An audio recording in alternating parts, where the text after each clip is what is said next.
I mean, it's one thing when I share about it in the sexual abuse group, because that's what it's there for.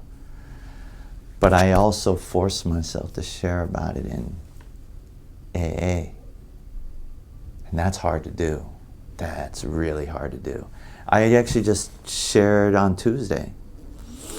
One of my sponsees runs the meeting, and she asked me to speak. And so I share about it because, it's a hard thing to do, because some AA meeting, and I've shared about it before, and it depends on where you go. Because, I mean, there's some groups, they don't want to hear about that. They don't want to hear about it. And I've had actually people cross-talk in meetings and say, that should be somewhere else, you should talk about that somewhere else. We talk about alcohol here, So the way that I preface it is I say, look,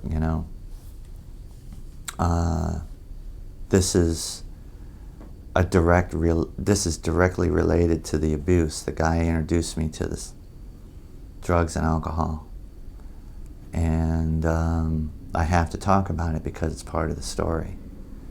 I don't go into details about it, but that's what I do, and I do that. And what was real interesting is that there was a guy who he has a shell, and he just wants to be happy, And I'll use his words, unicorns and rainbows, he wants it to be unicorns and rainbows. But he said, it got to his turn to share after I spoke, and he said, and I had sexual abuse issues too, because I know the more that over time, the more I realize that a lot of the addictions come out of stuff like this, and so it showed me, it was proof to me that I got to share about it even when it's uncomfortable.